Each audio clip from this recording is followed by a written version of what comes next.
Greetings, pro wrestling fans, and thank you for joining us at the Pro Wrestling LookBack Podcast. I'm Nick, and I'm sitting here with the artist formerly known as the Heartbreak Kid, Shawn Michaels. But for today, I am Commissioner Shawn Michaels. Yeah, that was new to me. Shorts and all. We're going to have lots to talk about in that department. Shorts and all. Yeah. I don't know. It's a good name, I guess. You're bringing it back, you know. Yeah. Any long-time listeners that we have. Yeah. In our short time that we've been around. Thanks for checking out the Pro Wrestling LookBack Podcast, guys. We're here for another look back. This one's a bit different again, kind of like last week. Yeah, we're laying the SmackDown.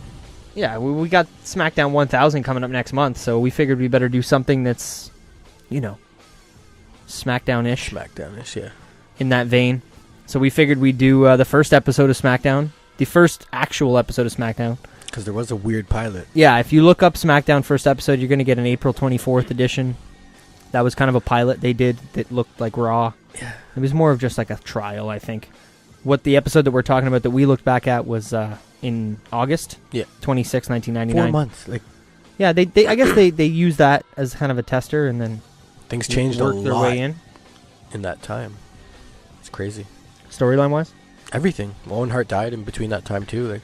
Yeah. Well, we watched a bit of the pilot, too, so we saw some of the stuff there. But yeah, thanks for checking us out, guys. Like I always say, don't forget to check us out on Instagram and Twitter at PWLookback on both. Check out the email prowrestlinglookback@gmail.com. The website is prowrestlinglookback.wordpress.com. It's got all the videos and everything on there for you. Just in case you want to check them out somewhere different than the place you probably should check them out, at YouTube, Pro Wrestling Lookback. Yeah, check us out on all that stuff, guys, and we appreciate it. Don't forget to follow me on Twitter if you're interested as well, at Salsa, SCELSA. My Twitter is at New School Money. Yeah. Like I said, at PW Lookback's the main one. But we'll get into it. Like I said, SmackDown Episode 1. August 26, 1999.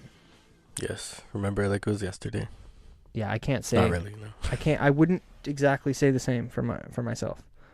I wasn't watching wrestling at the time, I'm sure. Anybody who's listened knows, but if you're a new listener, then yeah, I kind of a more newish fan, and Don's been watching for quite a while, so yeah. We get both perspectives here at the Look Back, which is always good. But yeah, so like I said, it was August 26, 1999. The city was Kansas City, Missouri, and it was at the Kemper Arena, which I've never heard of, to be completely honest with you. Mm-hmm. And we don't really have a known attendance. I would say probably anywhere from 15 to 20,000 in that range, maybe a little bit less. I'm not sure. The name of the show, like I said, obviously SmackDown Episode 1. There was no tagline, there was no song, which are kind of the things that we've become accustomed to having when we do our lookbacks of pay-per-views. This being an episode of just a regular TV show, even though it was the first episode, it didn't really have a specific theme other than the theme that you probably heard in the beginning, which was the SmackDown theme song. There was no tagline, obviously, other than maybe laying the SmackDown. I don't know, but it was a good show, I thought. Yeah, I liked it. I definitely, cool. Like I said, never watched it before. It was cool to look back as we do, but just this time frame, like this bubble of pro wrestling, 99, I will maybe 98 all the way up to 03. Yeah. Just a different time. Oh, yeah. Special time in wrestling. Yeah. And I'm disappointed I didn't get to watch it live, but probably one of my favorite things about what we do is the fact that I get to see this stuff again and appreciate it and not just forget. I feel like we get so much wrestling nowadays and so much just content, not just wrestling, but so much, entertainment media content that it stuff gets forgotten because for sure. You forget so easily because there's so much stuff constantly coming out. So it's nice to look back as we do. Yeah. But what was your kind of opening thoughts on this first episode of SmackDown before we get into the show open? Well, between us talking about it a lot, I remembered it ending very differently. I had in my head some other ending. It might have been from a different SmackDown at a later period in time because I think so. Or I think you might have had this and the pilot like squeezed together, but I don't know if we want to get down the road. Well, I don't remember I don't know if the pilot actually was on TV. Like, I don't know if it was something that they recorded And then really, because I don't remember that at all. But I remember when SmackDown first was like announced and it coming, and me being excited as a kid, like being like, oh, nice, another wrestling show. Yeah, something else to watch. And I remember like recording it, like VHS, fucking. WCW is still going too, right? Was yeah. Thunder on at the time too? No, I think Thunder had gone under. I think Thunder was a little later. Oh, later. It was a little later. See, I always thought that Thunder came after SmackDown because WCW was, more successful for a while. So I thought that they started their second show.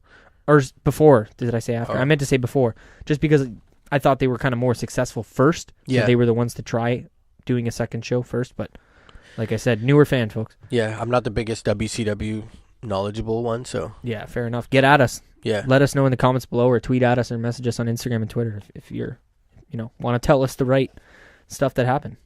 Yeah, I believe it was a little after, but who knows?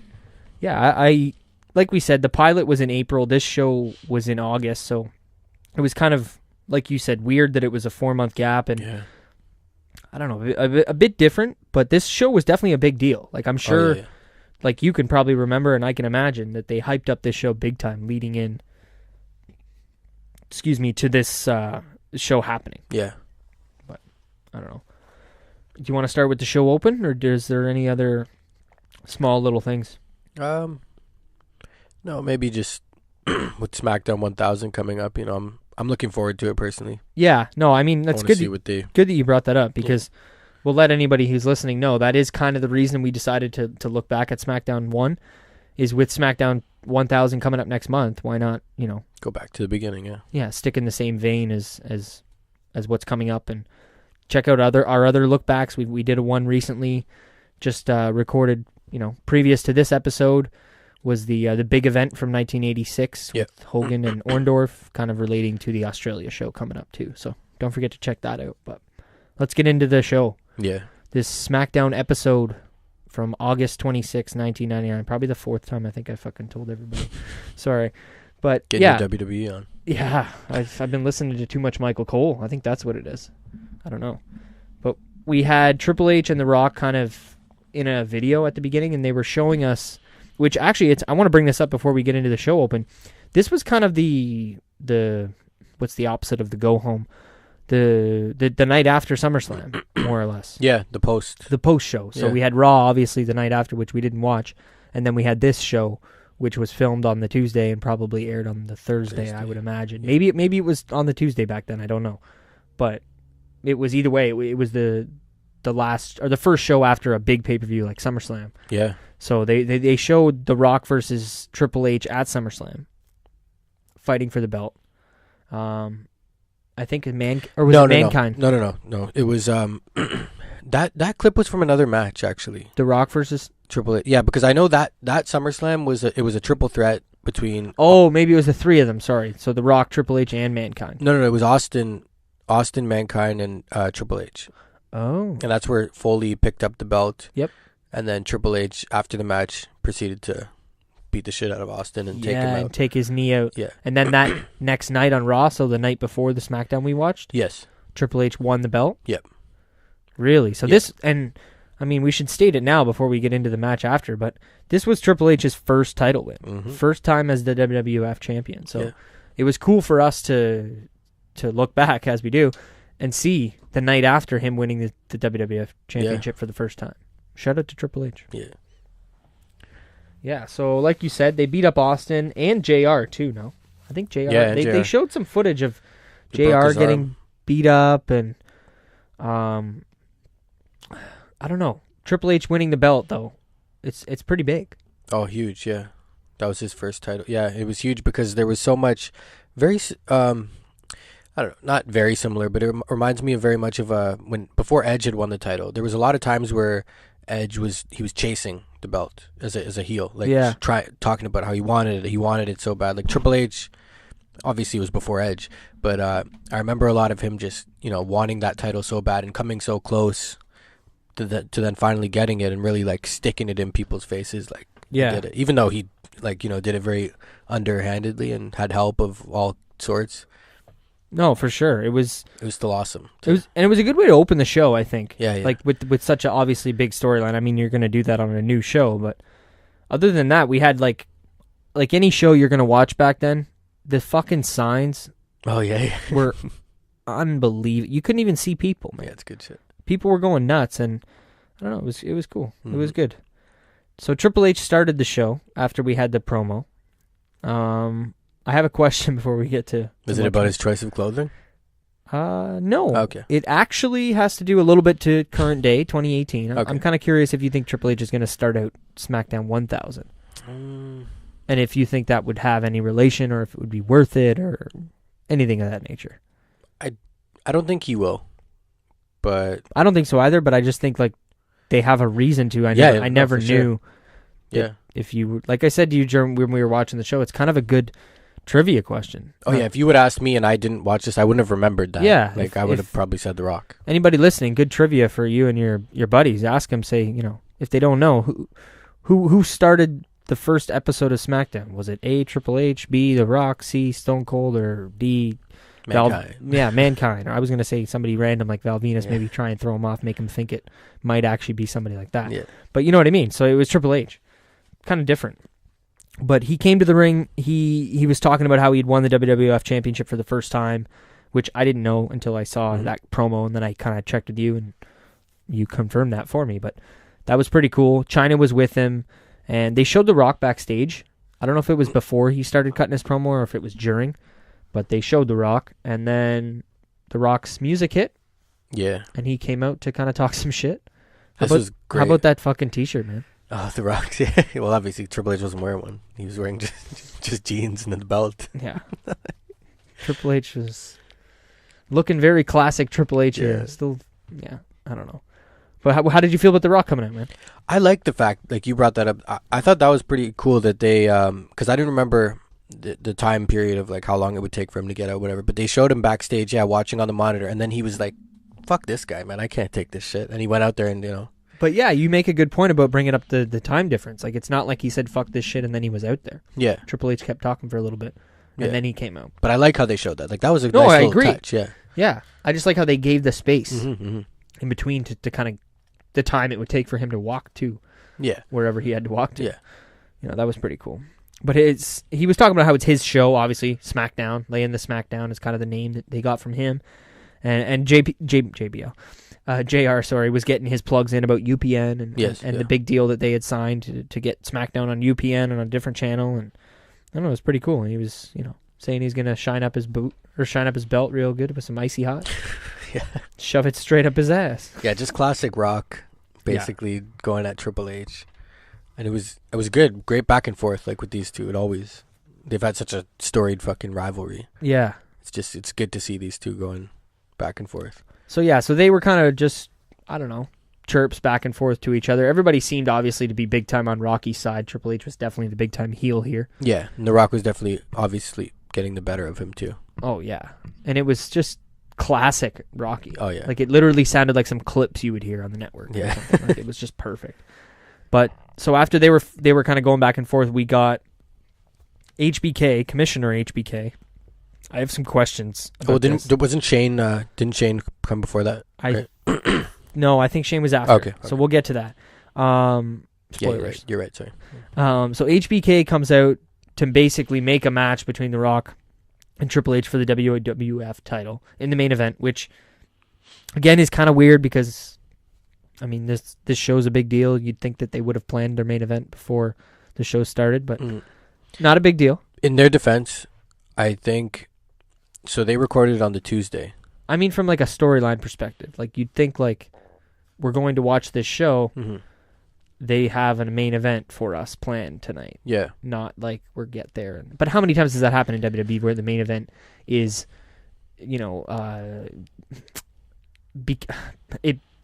help me out. They make the main event out of the opening segment. Yeah. No, but I just think it would have been hard to go with that off of like thinking that like the Raw previous Triple H just won the belt at the end of the show, I assume. And then it's like, tomorrow night he's going to fight The Rock. Tomorrow night you're defending your title against The Raw. Like it's hard to. It would be hard to do that, but they could have because it's like you're defending your battle tomorrow night on the first episode of SmackDown. Squeezed in a little segment. Just because it was the first episode. That's but that's a small point. I don't want to make it seem like I didn't enjoy the show or the match. So we had HBK making a match between them, and then as per usual, HBK making himself the referee. I think we've seen way too much of this over the years. That's my own opinion. And I wasn't kidding when I said to you, don't be surprised if down the line we get a DVD that is HBK. No, it hasn't been that much. I think they can get 10 matches on a DVD. I think Mick Foley's done more. You might be right. I think Mick Foley could get it. Okay, well, if there was a DVD that said celebrity guest referees... Shawn would be on it. Not celebrity, sorry. Special guest referee DVD. HBK and Shawn Michaels would be... Or HBK and Mick Foley would be fucking back-to-back on the cover of that DVD. But I just thought that was something, Because I was serious. You thought I was all kidding during the show. And I'm like, no, man, they would do it. Why not? I would maybe buy it. Well... Because it would be some random matches on there. No, yeah. If they did one... We're swerving off, but whatever. If they're doing one of like all the different refs, totally, I'm down with that. Like that'd be cool because you're right. We would get a whole bunch of different types of matchups, random and different matches. Refs. Like fucking Jesse Ventura was the ref at this SummerSlam that just passed. Oh my god, I'm so happy you brought. Should I wait to talk about that during the main event? Yeah. I got questions about that. And we've had Triple H be a ref, Michaels, fucking Austin, everyone's been a ref, man. That's fair. That's true. So, like you said. Shane McMahon came out right after kind of Shawn Michaels made himself the referee. But the weird part was because Shawn Michaels was on the ramp with The Rock. Triple H was in the ring. And all of a sudden, we look back at the ring and fucking Shane McMahon's in the ring with Triple H, just chilling. Yeah, I think he like rushed in through the crowd. Yeah, but it was very weird. Like, oh, where the fuck did he come from? So he's basically telling Triple H or Shawn Michaels, like, you're not going to get involved in this match. I'm coming out here to be the second referee. Mm-hmm. And Shawn's like, you better be ready because you got a match against, who did he fight? Mankind later, which clusterfuck of a match that was. We'll talk about that because the whole way that match started was, I don't know, there was no planning or structure, in my opinion, in the way that they started that match. But that was kind of the segment. And HBK made a match between Foley and Shane, and then Foley came out, no? Yes, he did, yeah. Talking about stroking? Yeah. What did he say? Well, I think All first he was going on about his doing the comparison of him as The Rock. Like, The Rock was talking about this $600 shirt and the $300 shoes and all this. So my $2 shirt. And my free tie that I got from the WWF. And my dozens of fans. Yeah, that was great. I totally forgot about that. So definitely a little like foreshadowing to the Rock and Sock.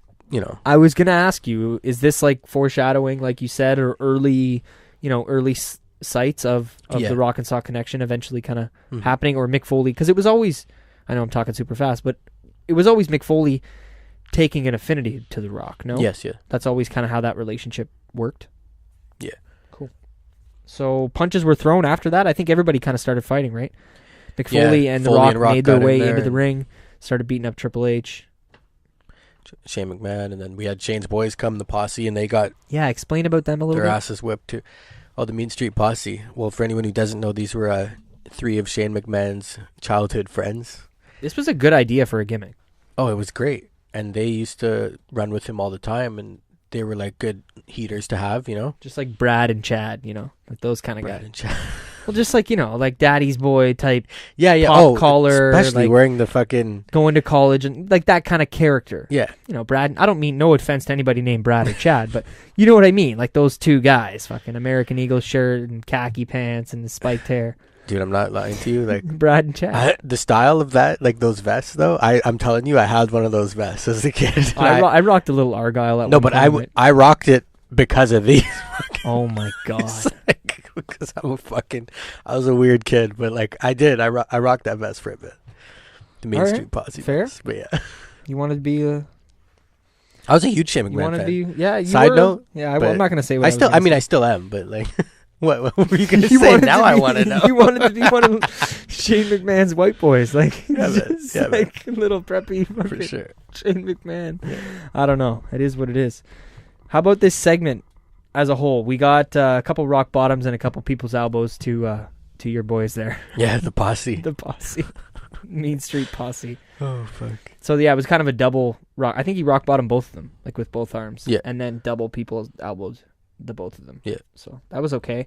The segment itself, 19 minutes, which, I mean, it's funny I say that because we're going 20 minutes talking the open of the show, but it was a 19-minute segment to open the first episode of SmackDown. How do you feel about that? Good, bad? I don't have a problem with it only because of who it was, and the way the storyline was going. Like, and to tell you the truth, man, I would, if you didn't tell me that, like, it seemed to kind of breeze by just because I was so drawn in. As soon as The Rock came out, like, I think he just does that. And I was so drawn into everything that he was saying, and just also Triple H, like the two of them throwing jabs back and forth at each other, and then you throwing pepper in the Shawn Michaels aspect and Foley. It just, like, I wouldn't even notice. I thought it was, like, 10, 12 minutes. Maybe. Yeah, no, it was 19, almost 20, 22-minute segment to start the show with So no wrestling. Yeah. A little bit of heat taken at the end of the segment, but no real wrestling. Yeah. But yeah, overall, in my opinion, a really good way to start a new big epic show. They did a mixture of everything as far as, a little bit of heel stuff, a little babyface stuff, a little punches thrown. You got Mick Foley out there. You got your authority figures in Shane and HBK. It was a good, well-rounded segment and built to a match later in the night. Oh, yeah. You want to get to match one of the night? Let's go. All right, match one. I don't know if I want to talk about this. I don't remember. I don't remember the order. So. Oh, is it Billy Gunn? Yeah, Jeff Jarrett and the old Mr. Ass. King Ass, actually. Kick, like the movie? King Ass. Like, he had didn't you see the little crown on his trunk? He was the King of the Ring, so. This is post King of the Ring, obviously? Yeah. They gave him the King of the Ring. Yeah, they did. This was obviously post Road Dogg and Billy Gunn as a team. See, at this time, DX was, like, in a weird state. Everybody was clearly on their own. But they would still kind of, like, mingle in, and it was weird. It was a really weird time. No, it was, because, like, remember we seen the whole thing with China getting involved with him, Mr. Ass? She was all over this episode of SmackDown. Oh, she was. Yeah, she might have been the MVP, bro. I was going to say, shout out to China. Like, RIP, obviously, but she was all over it. It was sick. Looking great, dude. Yeah. As she does. So the IC champion was Jeff Jarrett. Don't piss me off. Yeah. I fucking hated that stupid fucking It's saying. a good t-shirt. It was ridiculous. No? You don't? Nope. I might have to do an eBay search and get me one of those for the next. Put it on before the next show. Maybe. So yeah, Jeff Jarrett, Double J, comes in for the. Was he Double J at this point, or was he Jeff Jarrett? He was just don't piss me off. He was trying to get that going. I think never really got it going, but he's trying to get it going. And it was interesting that he had the two women with him, because now I remember the whole storyline and where it leads to. Well, one of them was Deborah, and the other one was Kitty. Kitty, who eventually becomes China Jr. What? Yeah. I don't know. I guess you wouldn't have seen that shit. Yeah, that's true. Future look back. Stay tuned. You remember Mini-Me from Austin Powers? Kitty was like, she literally would dress up like China, and she was her, like... Oh, yeah. It's just, I never knew that was a thing, or wanted to know that was a thing. But... So, yeah, we got JR, obviously, or not JR, the King, obviously talking a lot about puppies. Oh, I thought you meant Mr. Ass, the King. Oh, no. I meant the actual King. The Jerry, the King of Memphis Lawler. The legend, not Mr. Ass. All right. But anyway, he's talking about puppies as he does. Yeah. Doing his normal thing. This match wasn't too long. No. Because I don't have too much written down other than, Jeff attacking quickly at the beginning, rather than more of a lockup or anything like that. Eventually, like you said, we had China come down. She went to attack, I think, Deborah and accidentally hit Kitty with the chair. I believe. She accidentally hit Deborah. Or she was attacking Kitty. Yeah. Okay, I don't know why she would be attacking the smaller one. Something must have happened prior that we don't know of. Anyway, she attacked Kitty, hit Deborah with the chair. I think Jeff Jarrett went down to kind of not went down as far as getting out of the ring, but he went over to the side of the ring, inside the ring, and checked on Deborah to see what happened, and Mr. Ass comes in with the quick roll-up, 1, 2, 3. And a grab of the tights as well. Yeah. So who is the baby? They're both heels. They're both. Yeah. I was going to say, it's kind of weird, because as soon as the match was over, Mr. Ass Man was celebrating, and then China comes in with the low blow. Yeah. And absolutely fucking destroys him. Like, he was done. Out for the... I mean, as you would be with a low blow. But he was out. And that was it. Yeah, so China, this was all leading into her winning the Intercontinental title. Good for her. When was that? Later, obviously, this year? No, I don't remember if it was at the Unforgiven. I feel like it was a little late. Yeah, it was definitely in this year. It might have been at the following pay-per-view, like the Unforgiven that was coming up. Yeah, because I want to watch. Do you think they're gonna? Speaking of DVDs, we've kind of been talking about on this show. Do you think they're gonna put out a good China DVD? I'm not gonna count on it, but I wouldn't mind it. Yeah, I don't know. I wouldn't mind seeing some of her more stuff like this. Like, I don't know. Yeah, she's a badass bitch, man. Oh yeah. Like, you see her out there, and it's like, fuck.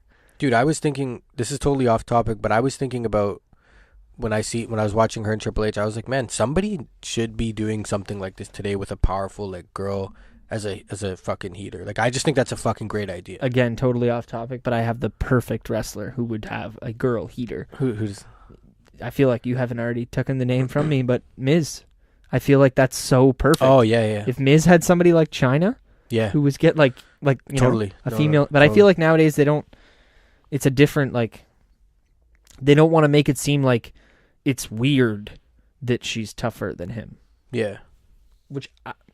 But I don't know. And not to dive so deep into this, but like that was only in the early stages of Triple H in China. Like when they got to this point, it's not like she was looked at as tougher than him, because he was fucking kicking ass on his own too. She was just there to trips assist. Yeah, like in the earlier stages of them together, like she always had did a lot of the involvement, work. but like Same at with this when she was point with they're Eddie, very too. equal. Like Yeah, more so. I guess with him being world champion, that's, Yeah. yeah, kind of a given. But no, good, decent little match with a storytelling ending. And, Yeah. All right, we'll move on to the next one. But shout out to China, rest in peace. So next, like we normally kind of go from point to point here. We had Lillian. We don't really see a lot of Lillian back then. I feel like she was still new. Yeah, for sure. Because she wasn't ring announcing or anything like that. Yeah, no, she was definitely new. Because there was a remark that China made later in the night. Yes. Which like reassured me of that. Shout out to her. She was with Al Snow talking about Big Boss Man and, how Big Boss Man had took his little dog away. Yeah. Peppers. Yeah. I think the dog's name was. I don't know. This was a weird storyline. We'll come back to this when we talk about this match. We'll go forward. Test backstage kind of pacing. They were hinting at him and Stephanie having some sort of interaction. Yeah, because he had they were dating, and he was trying to propose to her and whatnot, and I think he did on Raw, but then like she didn't really give him a clear-cut answer, so which is where we got to this. They're trying to find out what was up with that. But yeah, that was quick. After that, we had Kane and Tupac. Tupac, X-Pac. West Side. So Kane, Pac, X-Pac, and Kane, the Tupac. Yeah. Versus in a triple threat match versus JBL, Faarooq, who were the Acolytes, and Undertaker and Big Show as the tag team champions with the referee Teddy Long. Don't forget to mention that. Yes. Holla, holla, holla. Yeah. I don't know where I want to start with this. I mean, Bradshaw and Faarooq and the Acolytes I've definitely seen before with JBL with the painting on his chest and kind of in between APA and billionaire stockbroker character, right? Kind of the middle ground. Mm-hmm. But between, I don't know, I honestly don't know where to start. I'm going to have to get some questions from you. So Kane and X-Pac, how did this start? How long? I mean, obviously we got hints at it later that it might not have lasted quite as long as it could have, but was this a popular thing? Because I never even knew they tagged. No, it was definitely popular. I was going to say to you, man, didn't you notice how the crowd was fucking reacting when they came out? Like they seemed... They were really fucking. I told you, I never knew Kane was in DX. Like he came out to the DX entrance and did the fucking chops when they had the fireworks with X-Pac. It was unbelievable. This was actually a really great storyline, and it went on for like a long period of time, and it led to I personally really enjoyed it because it was like at this point Kane didn't really talk. He used that fucking weird voice translator and this I'm Kane. So that's what he did. Yeah.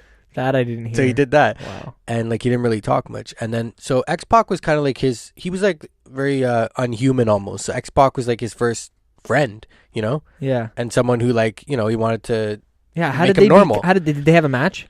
And then I don't remember exactly how it started with them. Some weird backstage segment maybe or a match. But then Kane seeing X-Pac, the smaller dude, obviously they become tight over time and win titles together and early Team Hell No.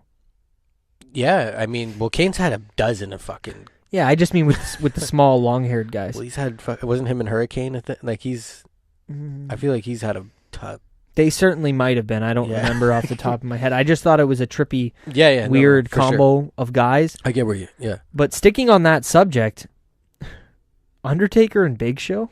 What? Yeah. Like, to me, that's that. No, but this one also makes sense. Like, but go on. No, what were you saying? I just was going to say, like, you talk about, sometimes your video game booking. Yeah. Sometimes when we watch wrestling and we get into fantasy booking territory when we're not recording. This is 100% video game. This is two people that I personally would absolutely stick together in a video game and make the champs or go on a tag run. Just Undertaker's big and Big Show's big and there's two big. Yeah, we'll put them together. Like it's two big guys, just kind of like Kane and Big Show in like the late mid 2000s. Yeah, similar style. So I didn't know they were a team, and we did watch. I don't want to get too hung up on this, but we did watch the pilot, and they were not together, and not tag, like the tag team titles were where? I don't think we've seen where they were. No, I think Kane and X-Pac probably. Oh, yes. might have had the champions. Championship, at the time on that pilot. So somehow they got that off them, and I don't know. Weird. But how did you feel about the match going in afterwards? Just give me your thoughts on maybe this triple threat tag match as a whole. It was a decent little match. I mean, it wasn't really too long. It seemed... No, they showed a lot of highlights at the beginning, which was cool, because you said the story with these tag teams was good. Yeah. Well, no, just the story between X-Pac and Kane and where that went to. Yeah. But...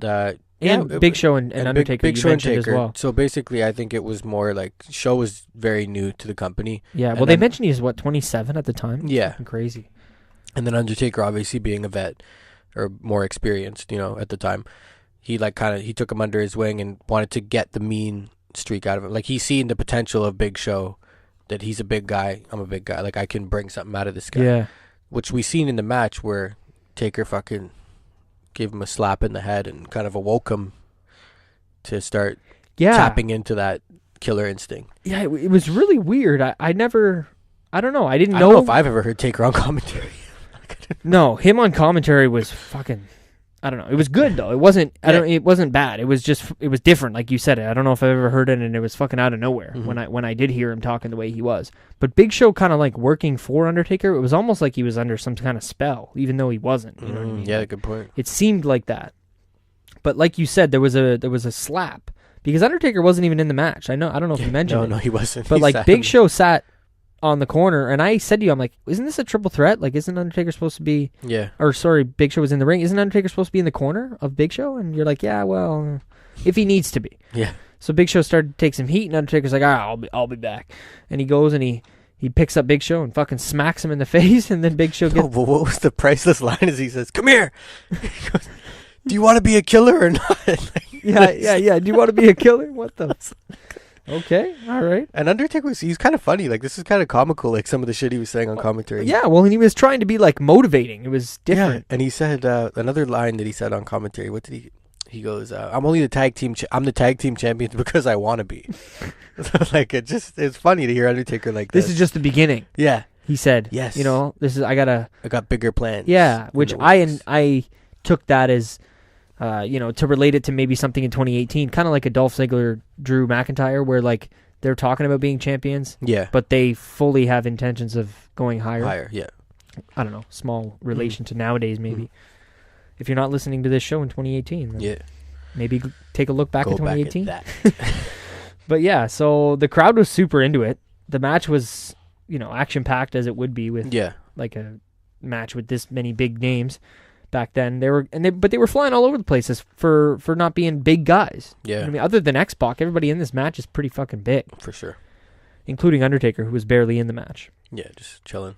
But eventually, it all led to Big Show getting a hold of X-Pac, getting him up for a massive chokeslam. And when I say massive, oh yeah, I go back and look up this if you can. Look up Big Show chokeslamming X-Pac on SmackDown 1 from August 26, 1999.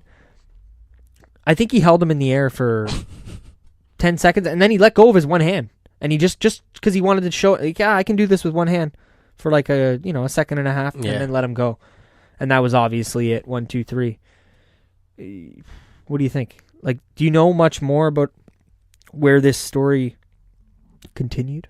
With who? Sorry, with Taker and Show. Yes. I know they teamed for a little while, and I think they lose the belts to The Rock and Foley actually. So The Rock and Foley, they were obviously, like we said, they were leading into that Rock and Sock connection coming up. Overall, I guess it was an okay match for a TV match. We got to keep that in mind, right? Yeah, it's not a lot of these matches. They had commercial breaks, and they were TV matches, and I know TV matches were better 20 years ago than they are now, but they're still TV matches, and they're not pay-per-view matches like we're used to looking back at on the look-backs. Yeah, no, exactly. But yeah, so we'll go to the next segment again.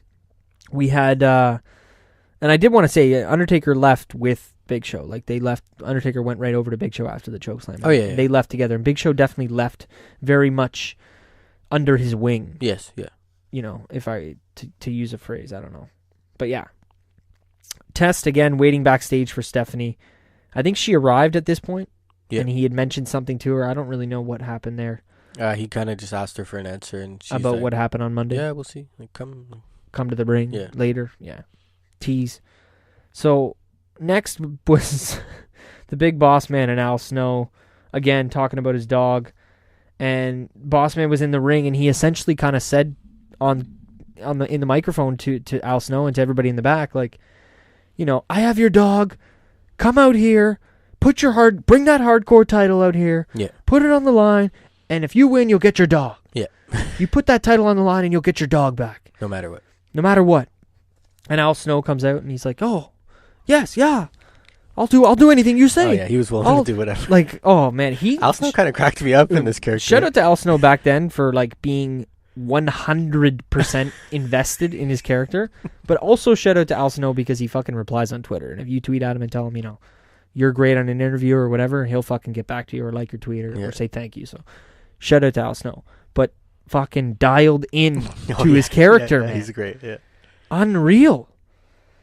I don't know, man. Like this, I liked how much these, like I said, they were into their characters, but what the fuck was this match? Like, are they actually feuding over a dog? Really? They're not feuding over the dog. I mean, it was more so the title. The title for the dog. Yeah. And is Al Snow a little... Oh, he's always a little... Yeah, he talks to a fucking head. A fucking, plastic head. So he's always been a little out there, obviously. But not to mention, like we said, this is a TV match. And these two had I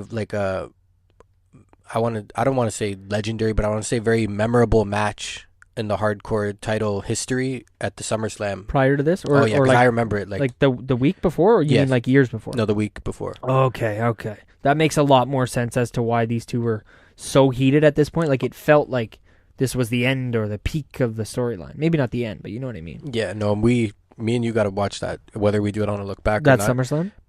That match in particular, just because they did things like they fought outside and went across the street into a bar and were fighting in a washroom and like they were fighting through traffic. It was just wild. Like, it's on the hardcore awesome Blu-ray. It's one of the highlighted matches. We'll have to get shout out to Mike D at MXKEXD. Give him a follow. I think it's on that Blu-ray. Oh yeah, DVD, it is. Yeah, because I borrowed it to Jag.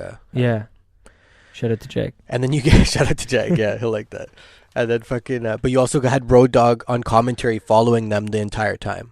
Like, just walking along, like, oh my god, what's he doing? Like, walking because he was gonna fight the winner the night after. See this. Yeah, it was hilarious. I gotta see this, man. I'm surprised that didn't make it to our SummerSlam lookbacks, but yeah, next time. Next year, we got 5-6 more SummerSlam lookbacks coming at you next year. So. Yeah, and then we will be at SummerSlam. So yeah. Stay tuned for the lookback being, at SummerSlam in 2019 in Toronto. But yeah, so this match, I like you said, or like I said, sorry, the story was a little bit weird. Yeah. And it was an odd one. But like you said, I think it works. Mm-hmm. And like, again, I'm saying this too much, but like you said, the fact that the dog is involved, it's there because of the title. It's not just a dog storyline. Yeah. The title means something. They want the title. That's why they're there. So I'm cool with that. The match wasn't that long, though. No. It was pretty, again, we don't have the times for this because we couldn't find them for just an episode of SmackDown like this. But it was a quick match. Bossman, I think they fought for a little bit inside the ring. There might have been a ladder involved, but essentially Bossman got to the outside of the ring. Al Snow was kind of near the announcer's table, where, I should mention, Bossman had given Peppers, the dog, little Peppers, Chihuahua, to the king, the real king, Jerry the King. Yeah. It's debatable. Yeah. Who had given the dog to the king, and he was holding the dog for the match. The dog did have a muzzle on. My thoughts were, let's not have the dog barking, especially because it's a Chihuahua. Well, they barking said, into the... Bossman said he was biting him, and he kept biting. The dog kept attacking him. So I missed that. Yeah. Okay, well, that makes even more sense, because I think the real reason was because they didn't want the Chihuahua barking into JR and King's microphones. But that's a great thing, because I didn't pick up on... It's good that they did that. Bossman. Attention to detail. Oh, attention to detail, buddy. This is when they took more attention to detail. Somebody gave a fuck. Yeah. But how did it end? We had Big Boss Man, like I said, he got him outside the ring near the announce table. This is where I was because I was talking about the dog. And smoked him with the nightstick. Yeah. Like, good. And that hard. was it. Yeah, that was it. Just DQ, right? Yeah. No, pin, 1, 2, 3. Inside? He rolled him in? Outside. It was the hardcore title. Oh, it was the hardcore title, so he could pin him anywhere. That makes perfect sense. Sorry. And yeah, that was it. And then he takes Pepper away, man. Yeah. I mean, why, bro? He's an evil son of a bitch. Fuck. Rest in peace, Boss Man. Yeah, but what the fuck, the bro? Yeah. Well, do you want a little spoiler alert? Because I don't know when. A little bit. I just wanted to get to Al Snow freaking the fuck out. Okay, yeah. That was pretty much it. Just him going absolutely nuts. He kind of came to a bit of a no-sell from the nightstick. Yeah. And then just fucking booked it backstage. And then later we seen him looking for the dog still. Yeah. We'll get to that as well. Well, it's actually right here, but we had a quick little clip of Y2J getting ready backstage leading up to his match. Shout out to the motorcycles again if you can hear them. Always a staple at the PW Look Back. Yeah. Like I said, Y2J getting ready for his match against his big debut match, actually. Yeah. First ever match. Yeah. Bring that up. Talk about it. Well, the first shot of it was actually him getting his shoes shined by someone famous we all know, the Fink himself. Yes. Yeah. The relationship with the Fink was very prominent. Yeah. I'd be curious to know how long that was at the beginning of Jericho's career. Yeah. I don't think it was like a super long thing. But yeah, and then this was all leading up into Jericho's first matchup, so in the WWF. Yeah, but before that, we got before the commercial break, I should say, we had Y2J backstage, and then we had Al Snow again, like you said, looking for Pepper. Yeah. I hope that he found Pepper. So the spoiler alert here is that Big Boss Man eventually he eats Pepper. He kills him and he cooks him and he eats him. I'm not kidding you. That's what happened. That was the. I have no reaction. Yeah. I have no words. Like, we don't see it, but no, like of course, but still. I don't want to tell that to Chris, who was watching the show with us, who's not recording here, because I know he was pretty worried about Pepper. Shout out to Chris. And just a quick side note on like the Boss Man character of this time, like this was him. He was just like a prick. Well, you think? You know, he ate somebody's fucking dog, according to you. And then shortly after, he goes into that feud with the Big Show, where he fucking drags his dad's casket at his funeral. So like, come on, this guy was fucking psycho. He was a real son of a bitch. You know what I mean? That's crazy. Good to know that you told me that. But yeah, enough about that. Yeah. We'll go to Road Dogg Billy. Oh, just Road Dogg. Just Road Dogg. I like to call him Road Dogg Billy. Why? Because, I don't know. They're like linked at the hip. I can't picture them individuals. They're just I don't want to get into it.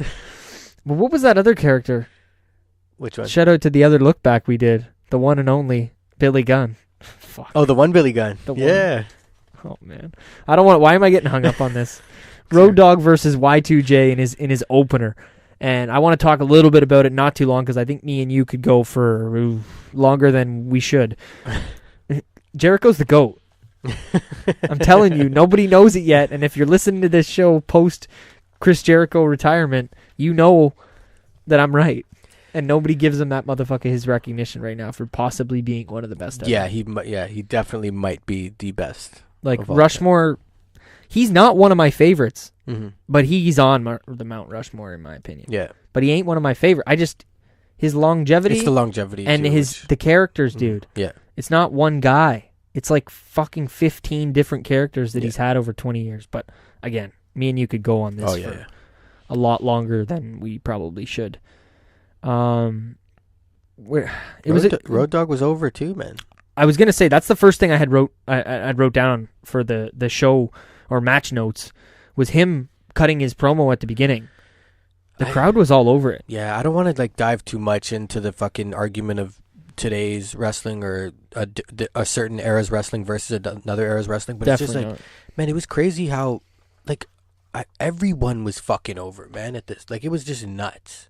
Yes and no though, because Val Venus wasn't over like Road Dogg, but people still gave a fuck. People were still highly fucking invested and into it. That's true. You seen the girls fucking when Val would take off they would camera shot to the girls all the time, and they'd scream and shit for him. And dude, fucking Crash Holly was over. Like, it was like a lot of guys were able to get over. Crowd popped harder for the fucking evening gown match. But I think it's more because like anything on 205 Live. Yeah, they let guys. There was more freedom to let guys get over and do characters that they were comfortable with. Yeah. So that probably had a lot to do with it too.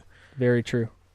But yeah, no, to the match, right? Yeah, it wasn't long. Again, some of these were quick, and like you said before, Fink was involved with Y2J for this one. So I don't know. It was a good like showcase of some of Jericho's talent. I felt like I said when we watched it that he felt very WCW.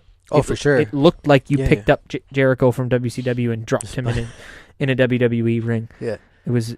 I don't know how to explain that, but if you watch this match, it just felt that way. Yeah, it's the look of earlier Jericho. Even his gear, it was a little bit of everything, I think. Yeah, no, for sure. The way he was wrestling. Yeah. A little bit of all of it. So how did we get to the finish? Somehow a table ended up in the ring. I kind of was obviously I was watching because I was taking notes the whole time, but I looked up and all of a sudden there's a table in the ring. Yeah, Jericho had brought a table in. So for what reason? Knowing he's going to get DQ'd? Like, no spoilers, but we'll get to it in a sec. I don't know. He just was wanting to cheat, I guess. He was trying to... Because the first thing I wrote down and asked you was, what is this, no DQ? Because Fink also, in the corner, sprayed fucking Road Dogg with some pop or something in the eyes. And the ref, Tim White, shout out to ref Tim White, looked over at Fink and did nothing. Fink ran away. Yeah. I mean, he quote-unquote banished him from ringside or whatever it's not banished. I don't even think he did. He just ran. Like, he just left. What is that term? That's going to bug me. What, no, I don't know. He sent him away. Like, I don't know.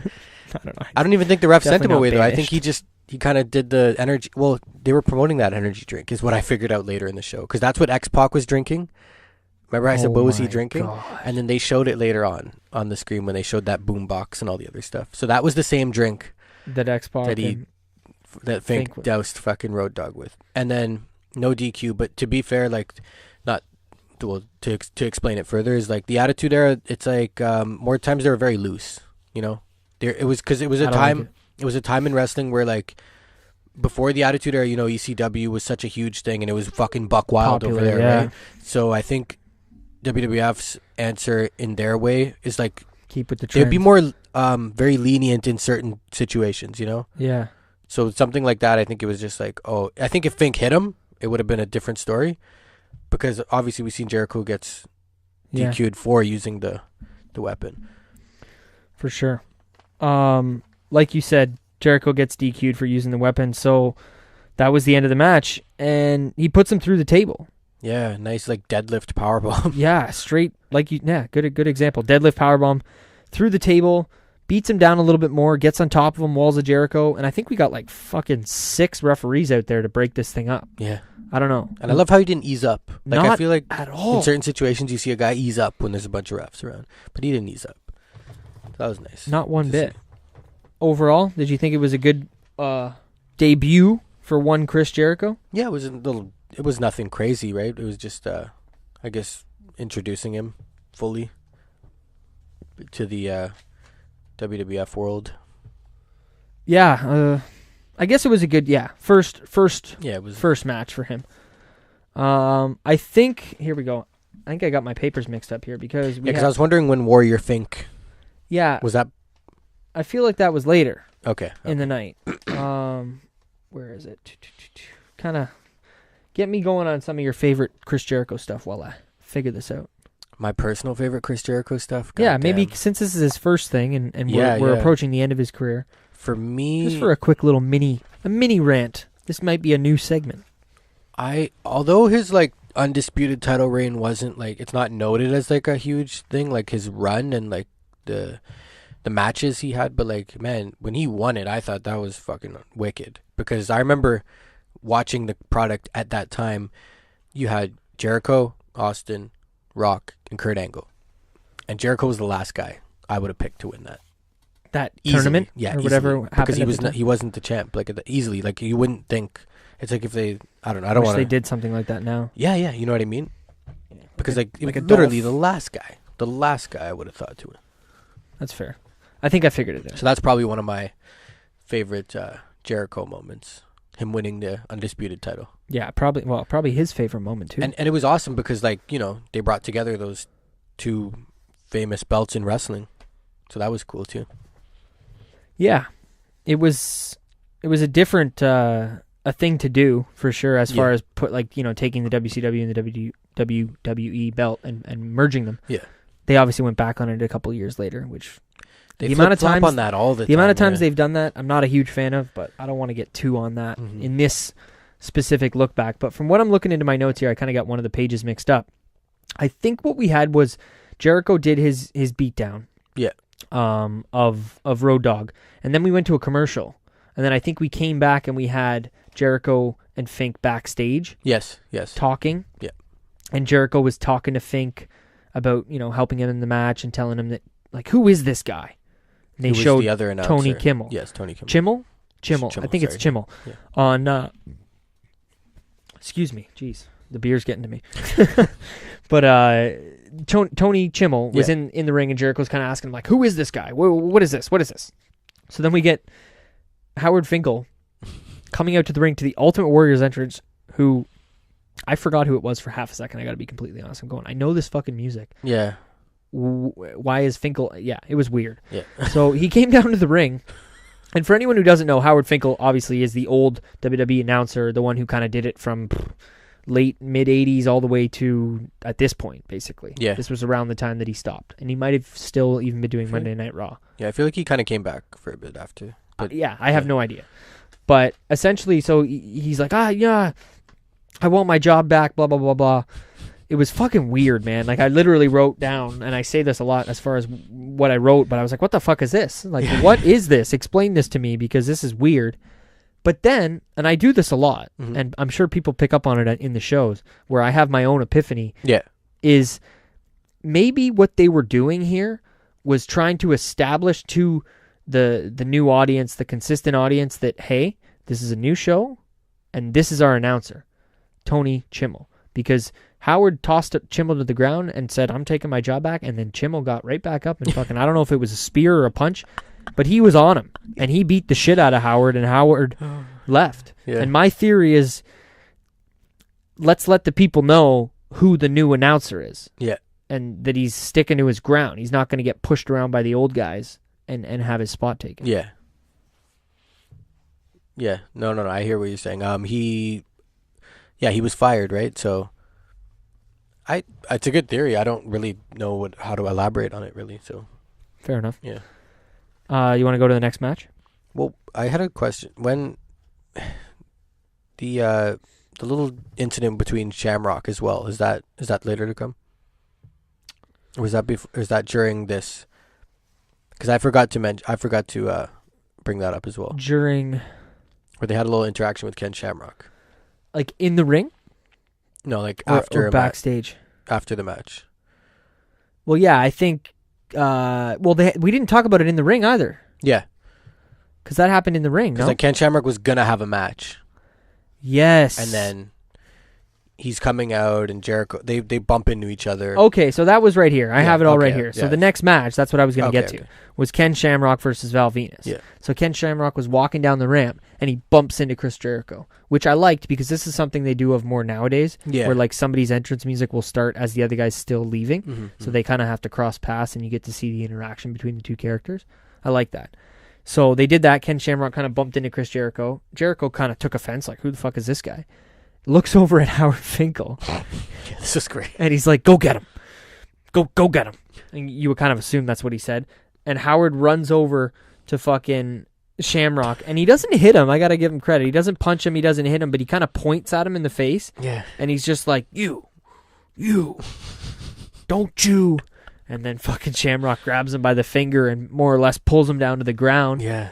And then Jericho, who I thought was on the right side, kind of behind Fink, all of a sudden is now... Crept his... Yeah, crept, whatever.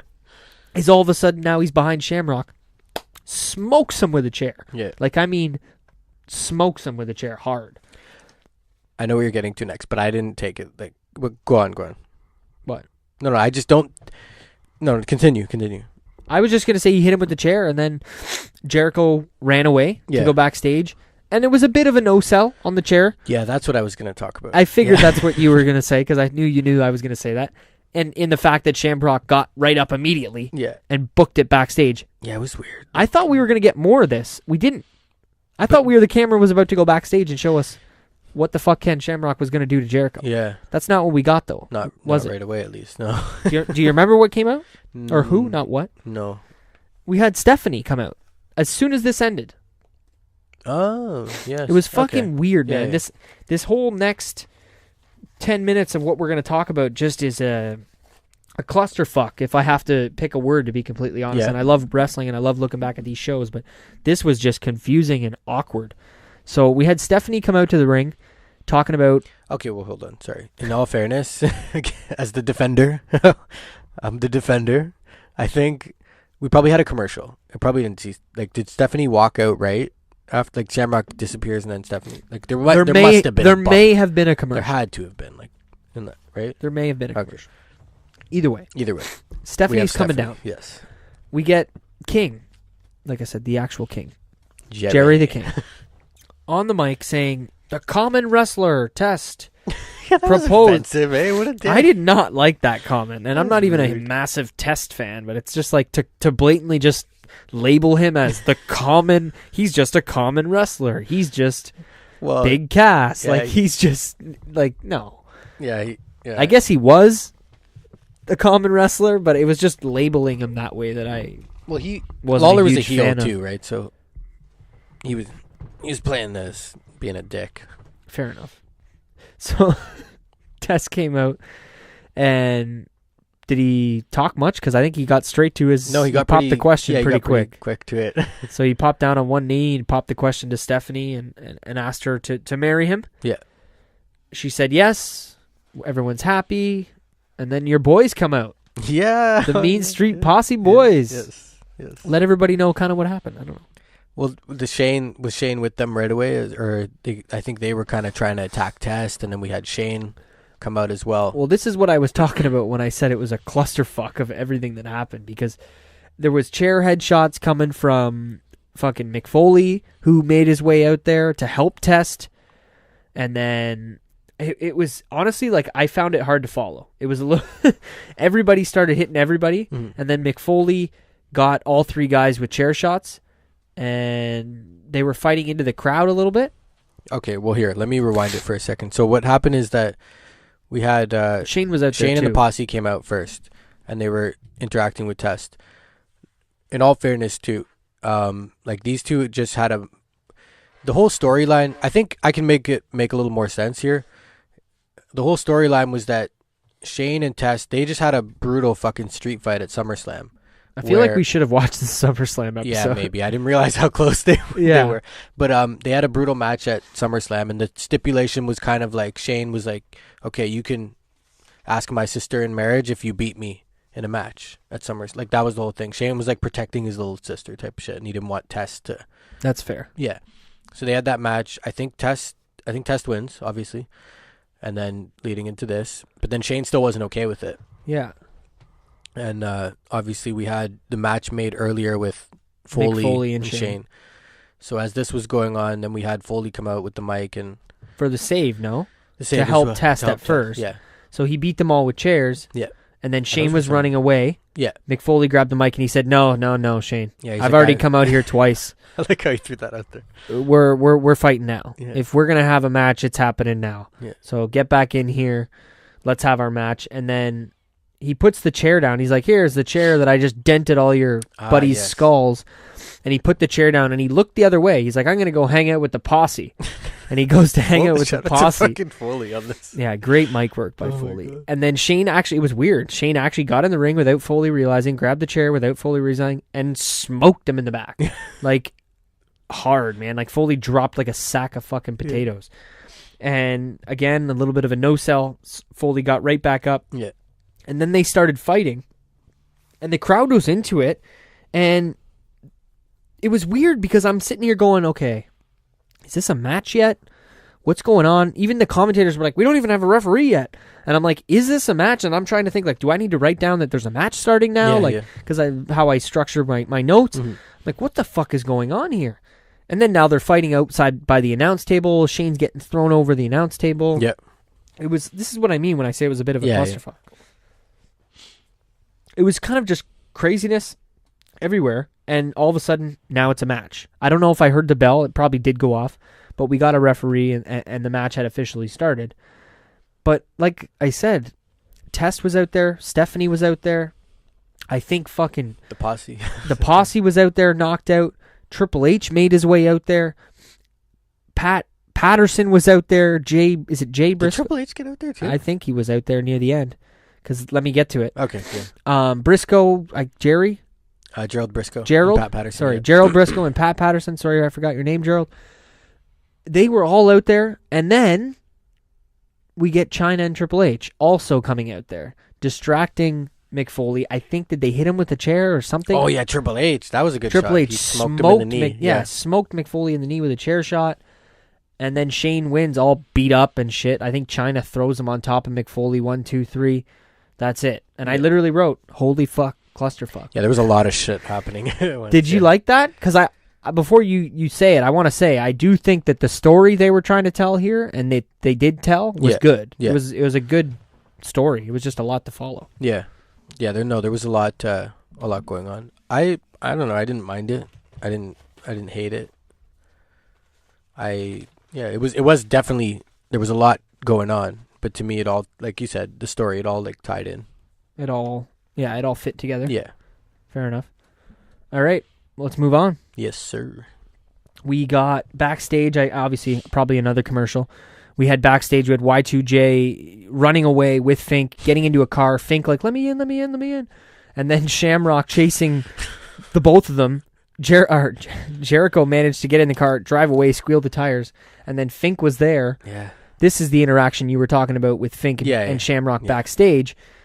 Fink didn't manage to get into the car with Jericho, and they were both kind of, I don't know, like Shamrock grabbed Fink, like, where did he go? I'm going to get him, blah, blah, blah, kind of thing. And then he grabs Fink by the arm. And what did he say? Did you crap yourself? What's that smell? Did you crap yourself? I don't know, man. Yeah, a little weird. Yeah, a little bit different of a segment, but after that segment that was awkward as fuck. I don't even know what to say. Yeah. I don't know. This segment was okay. After that, we got a really good interview with Stone Cold and Michael Cole backstage. Yes. Okay. This was a good interview. It was kind of Stone Cold talking about Triple H and his knee, and Triple H injuring his knee at the pay-per-view. I have one thing I want to say about it, but if there's anything you wanted to talk about this interview before I... Just one of the quotes, probably the quote of the... Oh, yeah, no, go into it, sure. No, well, if you have any thoughts about it, by all means. It was more just... Stone Cold had said that... Or Michael Cole had asked Stone Cold, Triple H has been very vicious lately. He's been doing a lot of I can't even speak. Sadistical moves. He's been, plotting. Yeah. Do you think he's been taking a page out of your book?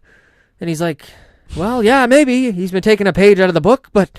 he's got to do what he's got to do. Everybody knows that you got to be badass like Stone Cold. Yeah. And the thing is, he doesn't have the whole book. He hasn't read the whole book. He hasn't read the whole book. And me and you and Chris, who was watching it with us, we're all like, fuck, that was gold, man. Yeah. Like, Stone Cold just has all of it. Like, it was all... I'm curious to know if he comes up with this shit on the spot. I think there's a few promos that I'd love to, not that he's going to reply, but I'd love to send them to him and be like, did you come up with this sitting there right when that microphone was in your fucking mouth? Yeah. I think he probably, obviously has like little Like that bullet shit, points. the book stuff, like that sounds like Michael Cole's taking a page out of your book, and Stone Cole's, oh, he doesn't have the whole book. Yeah. Like What? that's just. What did he say in there? He goes, "That's great. I influence a lot of people." Like he kinda just threw that. He's like, "Oh, that's great. I influence a lot of people." That's great. He can take a page out of the book, but he hasn't read the whole book. Stone Cold, man. I was dying the whole time. Like he just had me going, and I love it. I mentioned it on another look back we did. And I noticed it again here right away. It was the way the camera zooms right into his face. It like draws you in. Yeah, let's just get this for Stone Cold. Let's just. Oh, we haven't had a sound effect on the show tonight. And the machine's here, so might as well get it to him. Give him two. Give him two. Give him a standing O. Standing O. One of the best on the mic ever for sure. Oh my God, Stone Cold Steve Austin. But yeah, like you know what I mean? How the camera fucking zooms right into his face. Like I noticed that again. I said it on another show we did. I believe it was an Armageddon look back. Like a slow zoom in, and I know exactly what you mean. Yeah, and it's like you're really just sucked into everything he's talking about. Yeah, check out the Armageddon look back. Yeah. What year was it? 2000. 2000? Yeah. Oh, the one with the 6-man tag. Yeah. 6-man cage. Hell yeah. So. But yeah, it was a really good interview, and he was kind of just saying like, he's gonna beat Triple H's ass all over the fucking ring when he comes back from his knee injury. Yeah, Triple H can talk a lot of shit now, but we'll see what happens. Yeah, there was a lot of when just I'm back. good Austin promo here. There was another one he said. I don't know the exact line, but Michael Cole asked him, "Do you think Triple H kind of says you'll never be the same again?" He's like, "Oh, well, I don't really give a damn." Yeah, I don't care if I'll be the same again. It's just that's great. Yeah, he's the fucking man. Yeah. So we had a bit of a buffer match here now in between our last one, and we got a lot of segments on the show. But I mean, it is a TV show and not a pay-per-view, so we're gonna get more backstage segments, which I'm personally perfectly okay with. So we had an evening gown match. I have not much to talk about this. I just have some good and some bad. Yeah. The good is, this was great to watch. It was easy on the eyes. Easy on the eyes, that's for sure. And that's probably the only good. I mean, shout out to the ladies were trying to work. They did the best with what they were given. I'm sure Ivory, if you told her back then she was going to get a 20-minute match and she was going to have to go out there and work hard, I'm sure she would have been perfectly fine with it. But I don't know. Those are my thoughts. It was decent on the eyes. Yeah.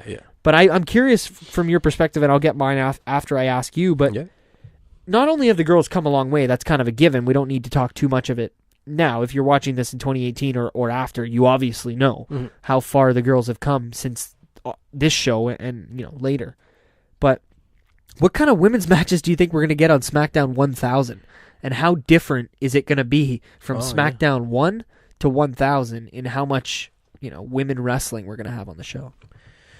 Yeah, it's definitely a whole new ball game now in the year 2018. So, yeah, no, it's definitely we're gonna obviously not have a fucking bra and panties match or something like that on. No, yeah, and it's more just the time that I wanted to get to too, right? Yeah, yeah. How much more time are they really gonna have on 1000 than they did on this show? It's crazy to think. Oh yeah, definitely. And being the show's the same, like I'm pretty sure this show was 2 hours. Yep. With commercials. Mm-hmm. So unless SmackDown 1000 is 3, which I fucking hope not. Yeah, we don't really need that, but definitely not. But so basically, the reason they were having this evening gown match, that we will get into it because it did happen. So the reason they were having the match was because Ivory fought Tori, who I've never heard of before, and this isn't Tori Wilson for anybody listening. This is a totally different Tori. For fans who might remember her as she was X-Pac's. She was later X-Pac's X-Pac's girlfriend. She was very famous for that. Most famous for in the 2000s. She tied into the X-Pac Kane storyline. She was very heavily known for that stuff later on. So I got you. Yeah, I got you. So yeah, so the reason that they had this evening gown match, which is essentially a bra and panties match, but they just wear clothes they would wear in the evening at the beginning. I don't know. It's weird, but was because Ivory humiliated Tori after their pay-per-view match at SummerSlam. Yeah. At SummerSlam by trying to take her clothes off and just to humiliate her. Yeah. So that was the reason that they decided, all right, we'll have an evening gown match on the first episode of SmackDown, and Ivory lost pretty quickly. I think it was more just her getting her comeuppance, as they say, from what happened at the pay-per-view. It wasn't very long. They kind of smacked each other around quickly, and Ivory just kind of took it to her. Yeah, and Ivory was wearing like a dress, and Tori was wearing like a fucking shirt. A writer's button-up shirt they gave her before. Here, wear this. And they fucking gave it their... I don't know. It's weird. Here, I gotta think. Maybe she was sleeping with one of the writers, and that's this her is probably evening why gown? she won the match, because she was probably sleeping with the writer, and he was like, here, just take my shirt. I'm totally joking. But no, I think, not to fucking Yeah, I don't know about that. Sorry. Not to get all technical and dive into the fucking evening gown match, because it was so technical, but fucking, I think the strategy behind her wearing that shirt was just like, she knew she was going to go in there and just beat like, she didn't want to wear a dress where it would be harder for her to move. Maybe she just wore that because she jumped right on her, beat the shit out of her, tossed her around a few times, and then fucking stripped her down. Yeah, that makes a lot of sense. Yeah, so I think that's what I thought when she came out with that. Fair enough. Like I said, easy on the eyes. I was just gonna say, yeah. I was all okay with it. Shout out to both women in the match. Yeah. After that, we had Lillian again backstage with Triple H in China. She was talking to Triple H about The Rock and HBK as the ref, asking him if A, how does he feel about his opponent The Rock, and B, does he think Shawn Michaels will treat this cut down the middle? Yeah. Triple H responding with, he better not get in my way if he knows what's best for him type of deal. But come on, guys, we all know these two fucking these two are whacking each other off in the back somewhere. Come on. Jesus. No. And you're a fan of both of them. I am. No, I'm just playing. But they're boys, man. Come on. It's yeah. like, but they were threw they me. fooling people? They fooled me, man. Even watching it, but that's another story. Yeah, we'll get to it when we get to the main event. But they did a good job of. But shout out to the MVP of the show, China, here swerve. when she grabbed the mic from Lillian. Yeah, She put it. she's like, I don't know who you are. Yeah, where'd you come from? Like she just shit on her right away. I was like, and it's crazy to see because Lillian's like a vet now, right? Yeah, like you yeah. see Lillian, and you're like, oh, if somebody was sitting beside, oh, she's been around for a long time. Yeah, So cool to see such a beginning times for Lillian. yeah, it was awesome. And then, the only other thing we had before we get to the main event was Al Snow again looking for little dog Pepper. Poor Al Snow, man. Poor Pepper, now that I know the finishes of that storyline. Sorry to anybody that didn't know. I don't know. Great idea for a storyline with that one there. And then we had Test and Stephanie kind of backstage. I think they were with the Briscoe, Pat Patterson, and a few other people, maybe your boys. Yeah, I seen Michael Cole in there. Yeah, that was weird as fuck. All kind of congratulating them on their upcoming, marriage and their new proposal. We all know where that went. Yeah. I guess that's true. This was pre... Yeah. Yeah, fuck. Anybody? Yeah, fair enough. Do you want to get to the main event? Yeah, let's get to it. All right, let's do it then. We'll get to the main event. The biggest one of the evening. Yeah. The unadvertised big main event. You're not feeling that, eh? No, I don't get it. It's weird. We talked about it enough at the beginning. Should we go? I know we talked about it a little bit. I don't know how much we did at the beginning because we've been talking for a while. But the whole Shawn Michaels as commissioner. Yeah. How long did that last? From what you remember. I was looking into it a bit after, actually, too, just for my own, wanting to know. I think it was about... So this was 99. It was weird because he wasn't in modern, 2018 current wrestling, you would see... He'd be on the show every week? Yeah. It wasn't like that. I was reading about it, too, after we watched this. How there was a point where he was, gone for, a few months, and then he'd, pop back in and, make calls and shit. And that's all weird to me, man. I got to be completely honest with you. Mm-hmm. I knew Shawn was gone. Yeah. But I thought I found this out today recording. Yeah. I thought Shawn was gone for 4 years. Oh. I didn't think you saw him, and especially because it was the late 90s, early 2000s. It's not like he had Twitter and Instagram and all this other stuff. I was under the impression that he was legit gone. You did not see him from the time he got hurt with Undertaker in the casket match until Triple H in 2002.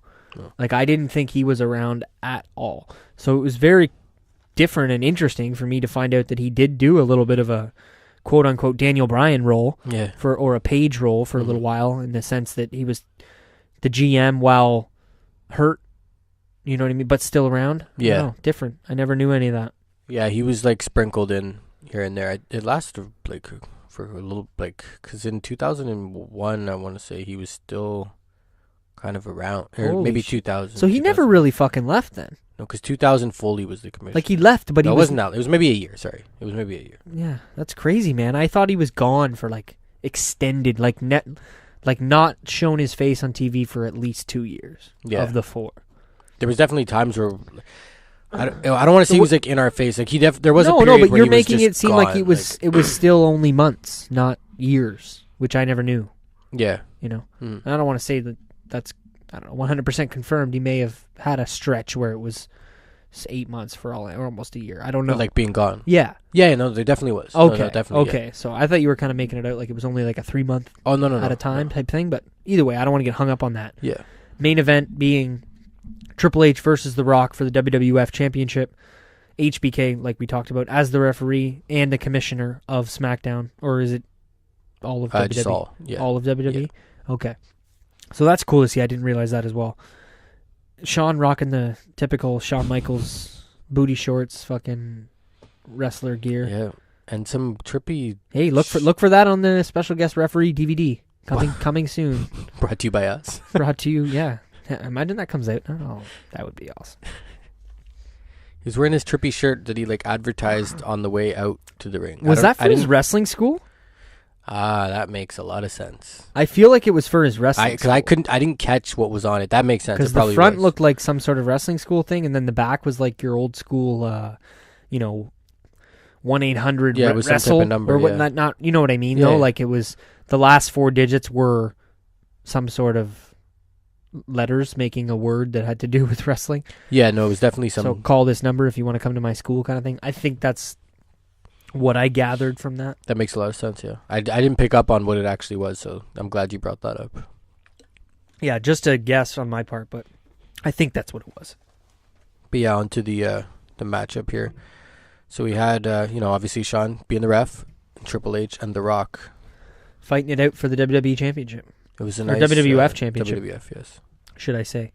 It was a quick start, and I thought HBK was doing a really good job. Again, like I've said in previous lookbacks, he was doing a good job as being a referee. Yeah. I didn't notice him for the first couple minutes of the match until they made their way outside the ring. Mm-hmm. That being said, they made their way up towards the top of the Jumbotron area. Yeah. I think I was looking it up, and it was actually called an Ovaltron. Yeah, which is... Well, because it was an oval. Interesting, yeah. So I get what they were going with. They wanted to try and brand, but Jumbotron kind of took over. I guess this was before that was an established verb. You know what I mean? Because nowadays I would say Jumbotron is more or less a verb. Yeah. But, so they were talking...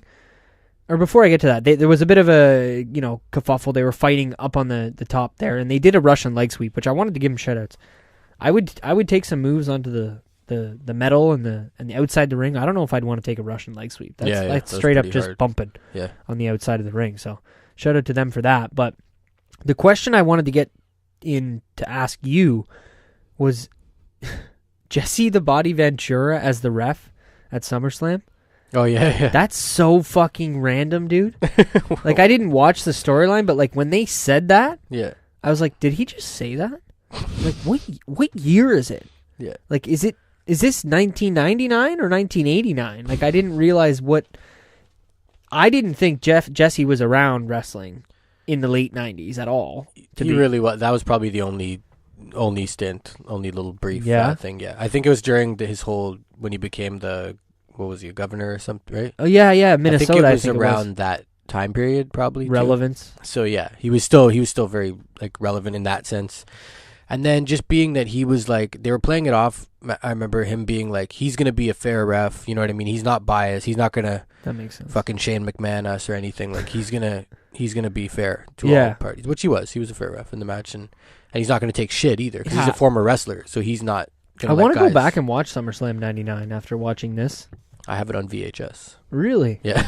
Shout out to the VHS players. Yes. We might have to take a look back.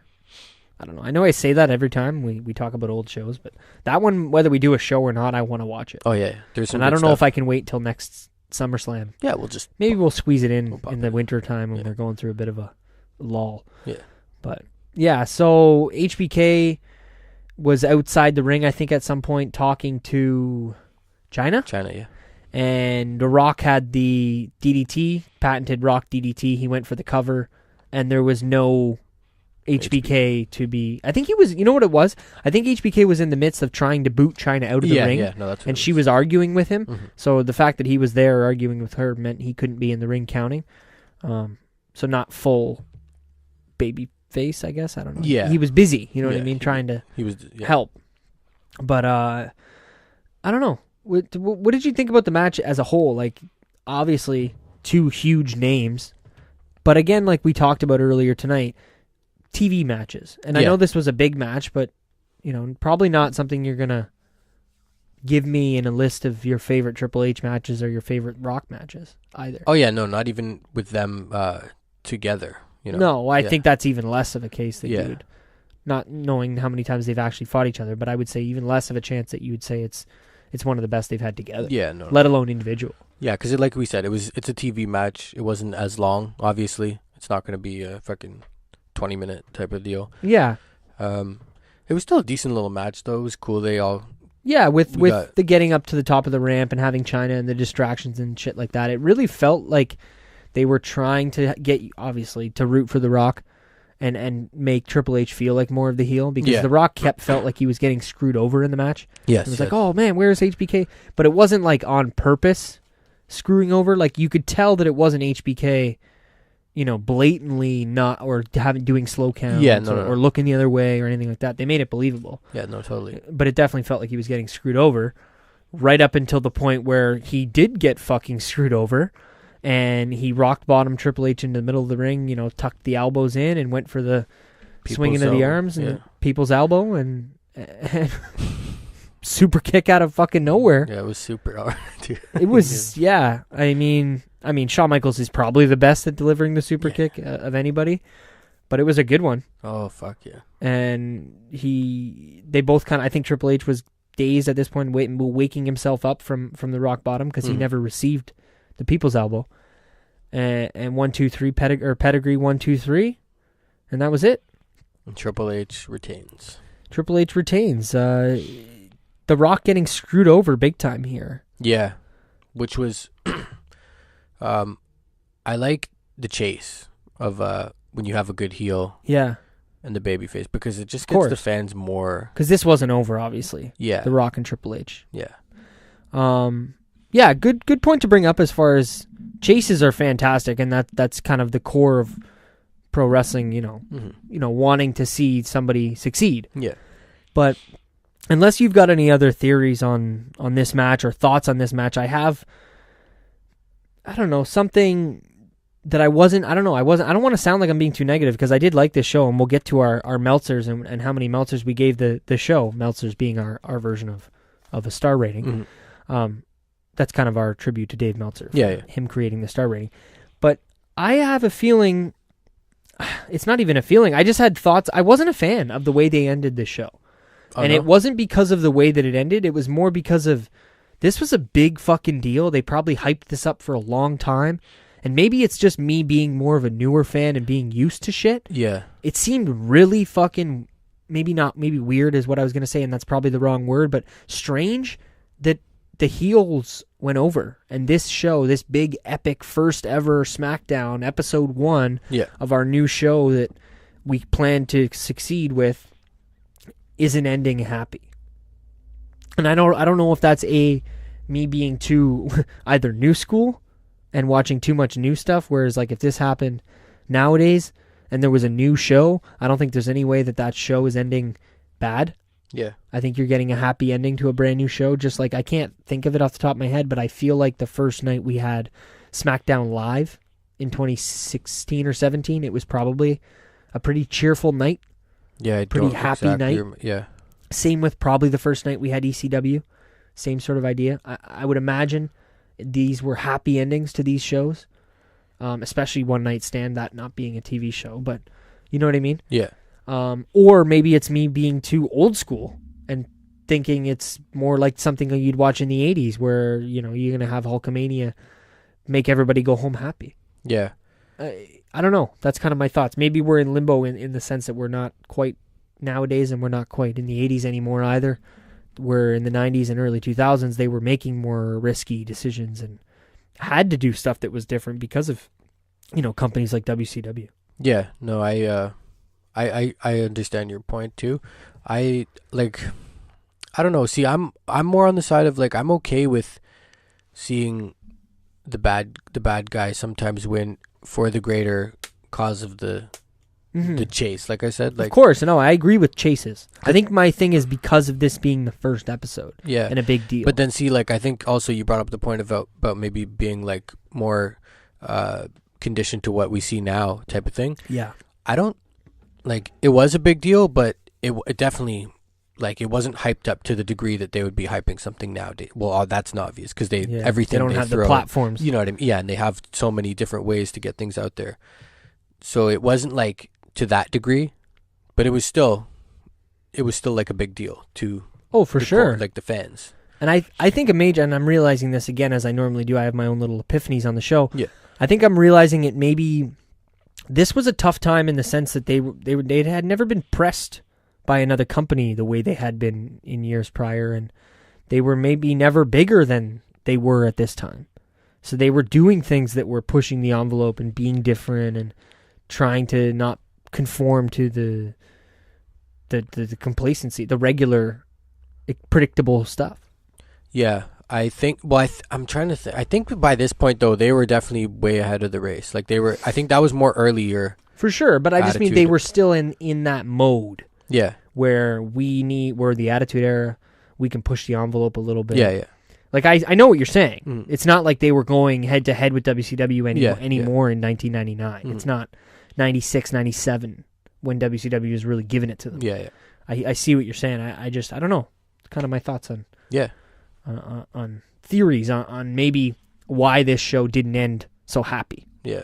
It was a different different ending for sure. I don't know. It's but if we were at a pay-per-view and we seen it end with the bat, how would you feel in that sense? Because do we get that? Oh, that happens for sure. Yeah. Like I said, I think a huge part of my theory is conditioned to the way I am now, and I don't think that if Super Showdown isn't gonna end with a fucking heel. Yeah, and that's a bad example, but I just mean. A new show. I wish I knew how, the first episode of 205 Live ended or the first episode of SmackDown Live in 2016 ended. So I could be more accurate on this show and give you those examples. But I just feel like nowadays we're conditioned to it's not going to happen. And if we are, but I don't like that. I'm not saying it's just a point to bring up. Yeah. You know what I mean? Yeah. I agree. Continue. No. I was just saying, I don't necessarily always but you're saying you agree in that sense. I don't always want to see I don't care if it might be someone that I'm not rooting for as a fan, but I would like to be thrown off too. I don't want to just be oh, here it's fucking Daniel Bryan or whoever, anybody. Yeah, no, and I don't want to make it seem like this show I'm disappointed by it because it didn't end with The Rock. Yeah. Triumphing over Triple H. So I'm sure that has a huge part to do with it too. Triple H only won the belt the night before. True, yes. Yeah. So they're not necessarily going to flip-flop the titles that much. Yeah. So that's another thing where I go back to me having my own epiphanies during the show. Mm. It's just, I don't know. It's obviously brought up some good Did you think, going into it though, did you think The Rock would have won or how just random, I want to know what you I think I was bought in. I honestly wasn't putting my Booker you didn't know glasses who was gonna, on. Yeah. Which shout out to the Armchair Bookers if you guys are listening. Yeah. We are going to get some duos with you guys soon. So. Definitely. But yeah, if I didn't have my Booker glasses on, I wouldn't. I bought in. You know what I mean? Yeah, I just watched it as a wrestling match, and I was cheering for The Rock, obviously. Because A, I'm not a huge Triple H fan, and B, he's such a massive babyface at the time that it's almost impossible not to cheer for him. For sure. And that being said, Triple H was such a huge heel at the time. It's almost hard not to boo the guy. They definitely got me for a second too. Well, not that. I think I knew Triple H was going to win, but I just forgot the Shawn Michaels fucking super kick. All of that in general, I forgot about that. But yeah, overall, it was a decent first SmackDown. It was interesting for us to look back at. I mean, here in 2018, we have SmackDown 1000 coming up, so we just thought we'd take it back and look at the very first one. Definitely, you can see how times have, for anybody listening, you can see how times have changed. Obviously, in the world, pop culture in general, wrestling being such a fucking landmark thing at the time with the crowd and the pushing the envelope we talked about and the stuff with the women and the references, the language. It was a good time in wrestling. It was definitely just a good time in wrestling. And for me personally, I remember back when this was happening, like the first SmackDown, being excited and fucking, some people might not know the whole VHS thing, but I remember fucking getting my VHS and recording it. So it was fun for me to go back and watch this, because I don't remember it piece by piece, but to go back now years later and see it, it was definitely a cool thing to do. No, I couldn't agree more, man. And I love getting your perspective of having the watched it back then. Yeah. Because I didn't, and watching these shows every Sunday with you is, it's super fun. Oh, yeah. To look back as we do, as I always say. But it's just fun to get the perspective of both of us, yeah, I think. Definitely. From a listener, or as a listener perspective, getting, me being more new and you, being more old school fan, it's cool to get both of our thoughts on it. So definitely fun to look back at. I would say if I had to give this show a Meltzer rating personally, I think I'm going to give it higher than what you're guessing. I'm going to say it's a 4 out of 5 Meltzers, and I'm going to give it a pretty good. Nice. And a pretty good. Okay. Yeah. Right. Which, as we know on the Pro Wrestling Look Back, if I give it a pretty good, it's pretty good. It did pretty good. Yeah. Meaning it did well. Yeah, no, it's good. My personal rating? Yeah, Meltzers. Yeah, I would say the same. Probably about a 4? I would say the same, yeah. About a 4? That's good. That's good. So, should we get into... Moments of the night. Moments of the night. That's the jingle. Yeah, man, I'm going to get that recorded. I'm telling you. Maybe we'll do that in one of our other sessions here. We'll get it recorded and we'll get it so you don't have to sing every show. With a little beat behind it, maybe. Yeah, we could. We could do that too. But yeah, so essentially, like I say on every show, if you listen to every show, we thank you if you did listen this far. But these are the moments of the night that we're going to remember down the line. We do this on every show. It's something that's going to stick out to us, 5 years, 1 week, 1 day. If somebody asks us, do you remember seeing SmackDown episode 1 from August 26, 1999? What jumps out at you? What's the first thing that pops into your head? Is it a picture? Is it a match specifically, or is it the whole night? Kind of our memorable moments. Yeah. We'll do it in how we normally started out. Don, you. Yeah. So this one is definitely what I was thinking about it as we were watching the show, and after we were talking about it all. I don't know if I have one or any particular moments. I just think when I think about SmackDown 1, like the first thought that obviously, The Rock. You think of The Rock. Just because it's SmackDown? Yeah. You know what I mean? Yeah, that's fair. And the way the show opened up with him and Triple H was awesome. Mm-hmm. Getting to see these two go back and forth. I might remember Triple H opening the show, actually. Yeah, that was a huge thing, too. Yeah. Just the fact that it was him. Yeah, no, for sure. So, just when I think of SmackDown 1, I think it's just like the history, man. I kind of, it brings me to think of all the years of great things that have happened on SmackDown. So I don't really have one particular moment. From this show? If somebody asks you, like, about, have you ever seen the first episode of SmackDown? Yeah, I'm going to more so remember that time from... Frame, because you watched this whole era. Being a kid and being excited to fucking record it and see what it was all about, type of thing. So yeah, that's my whole thing on it, I guess. That's it, kind of just as a whole. You just got the one. Whole, yeah. All right. Well, kind of the whole show is memorable in the fact that it's the first episode of SmackDown. Yeah, definitely. So I totally see what you mean. Me, as per usual, I got a lot. Yeah. I got my honorable mention that what I always kind of start with. For me, it was like how much stuff they managed to fit into a 2-hour show, and it was it was 1 hour and 28 minutes, I think, with no commercials, and we've already talked about it for 1 hour and 33 minutes. Yeah. So it says something about how much we have to say about it. One, and two, how much stuff, like I said, they fit into such a small show. That's for sure. That's a good one to bring up. I feel like nowadays we would get a lot more advertisement than wrestling or segments than we got in this 2-hour with commercials show. So yeah, honorable mention was how much stuff they fit into the show. 3, HBK being back on the show. I know I talked about it a couple times on the show, on this show. I didn't know he was there. I genuinely thought HBK was fucking MIA from 98 to 02. Maybe 1 or 2 appearances here and there, but I thought that he wasn't around at all. Yeah. So finding out that he, had matches ish as a referee and was doing super kicks and was on the show as a commissioner was all news to me. Yeah. So that's definitely something that's going to stick out and remember. Number 2, what we talked about at the end, man. I'm going to remember the fact that this show ended with the heels winning. Oh, yeah. Because it's just it being such a big, oh my God, this is the first episode, like it's kind of like Mania. Like Mania doesn't end very often with a heel winning. Mm-hmm. I wouldn't have pictured this show because of the feel-good moments that you had from a new show. Yeah. I talked about it before. I wouldn't have pictured a heel winning. Yeah. And number 1, it's not a surprise, but it might be at the same time because it's not very specific. And this is kind of a given again with watching a show from 1999, but just how dialed in the crowd was. Oh, yeah. They, like, from the signs in the beginning of the night to, being on board with Rock, like we said, and even, like you mentioned, being on board with guys like Val Venus. No offense to Val Venus. Yeah. But being fully supportive of guys like that is, I don't know, pretty awesome. Yeah, no, for sure. That's definitely a great point. Yeah, and they were definitely just dialed in and a part of this show. It felt like, this sounds horrible to say, but it felt like this is what WWE would want their crowd to be like nowadays. Yeah. If they could choose their crowds, this is what they would choose. Yeah, definitely. But yeah, all in all, pretty good show, man. Pretty fucking good. Pretty good.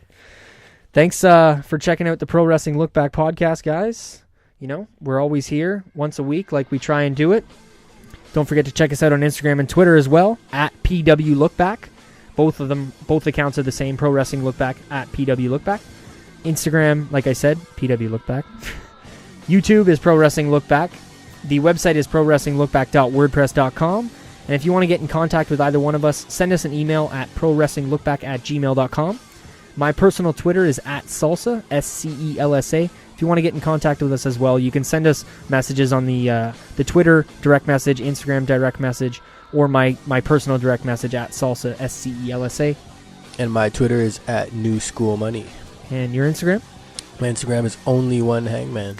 Check us both out on both of those, and we thank you guys for checking out the Pro Wrestling LookBack Podcast. SummerSlam Episode 1. SmackDown. SummerSlam. Jeez. It's okay. If anybody listened this far along anyway, we appreciate it. You get it. There was a lot of SummerSlam involved. Yeah. At PW LookBack, guys. Check us out. I'm Nick. I'm Donovan. Stay classy.